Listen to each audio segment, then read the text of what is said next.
बहुत दूर एक चमकते तारों वाले ग्रह पर एक छोटा सा रोबोट रहता था। उसका नाम था बूटू।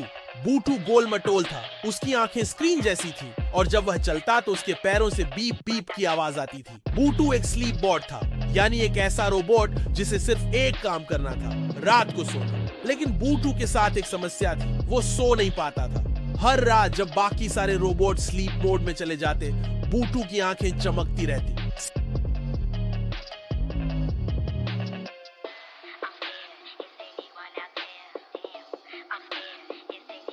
सपने कैसे आते हैं? बूटू पूछता।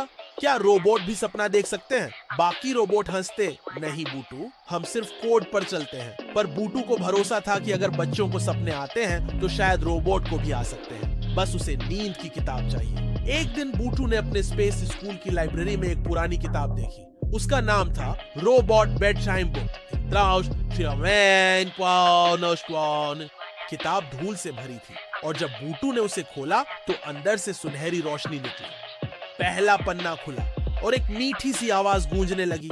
अगर तुम सच में सपने देखना चाहते हो तो इस किताब की 3 दुनिया पार करनी होंगी। बूटू की स्क्रीन चमक उठी। वह अपने स्पेस जेट में कूदा और किताब के पन्नों को पोर्टल की तरह इस्तेमाल करते हुए पहली दुनिया में पहुंच गया। यह थी नींदों का जंगल।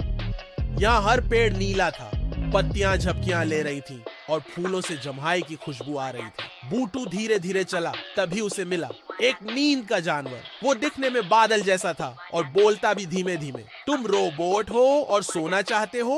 वो बोला। हाँ, बूटू ने कहा। तो पहले सीखो आराम की चाल। जानवर ने बूटू को सिखाया कि कैसे धीरे चलो, कैसे गहरी सांस लो और कैसे दिल से शांति महसूस करो। जैसे ही बूटू ने वो सब सीखा, किताब का अगला पन्ना खुल गया। अब बूटू पहुंचा दूसरी दुनिया में, सपनों का तारा। यह तारा बिल्कुल बच्चों की कल्पना जैसा था। चारों ओर चमचमाती रेत थी और हवा में रंग बिरंगे विचार उड़ रहे थे। वहां एक परी मिली, ड्रीम बॉट परी। उसने बूटू से पूछा, क्या तुमने कभी सोने से पहले कोई कहानी सुनी है? बूटू ने सिर हिलाया।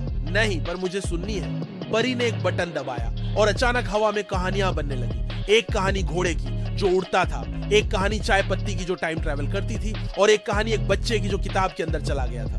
बूटू मंत्रमुग्ध हो गया। सपनों के लिए जरूरी है कल्पना, परी ने कहा। कल्पना? बूटू ने पूछा। हाँ, जो दिल से निकले और आंखों में बस जाए। अब बूटू तैयार था तीसरी और आखिरी दुनिया के लिए। यह थी तारों की नींद की घाटी। यहाँ सब कुछ धीमा था, तारे फुसफुसा रहे थे और हवा लोरी की तरह गा रही थी। लेकिन वहाँ एक संकट था।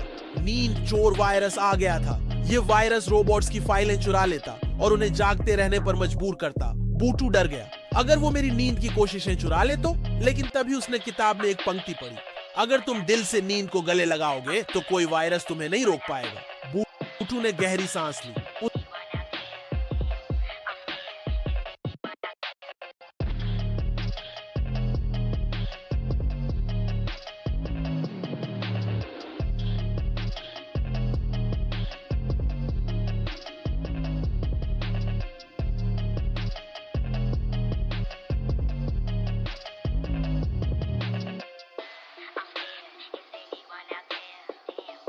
उसने अपनी आंखें बंद की। उसने वो सारी चीजें याद की जो उसने सीखी थी, आराम की चाल, कल्पना और कहानियां। और फिर पहली बार बूटू को सपना आया। वो खुद को एक बच्चे के साथ देख रहा था जो उसे गले लगाकर कह रहा था, थैंक यू रोबोट, तुमने मुझे सबसे प्यारी कहानी सुनाई। बूटू मुस्कुराया। जब वह जागा, वह वापस अपने बिस्तर पर था। किताब अब बंद हो गई थी, लेकिन अब वह सिर्फ एक मशीन नहीं था, अब वह एक ड्रीम बॉट बन गया था।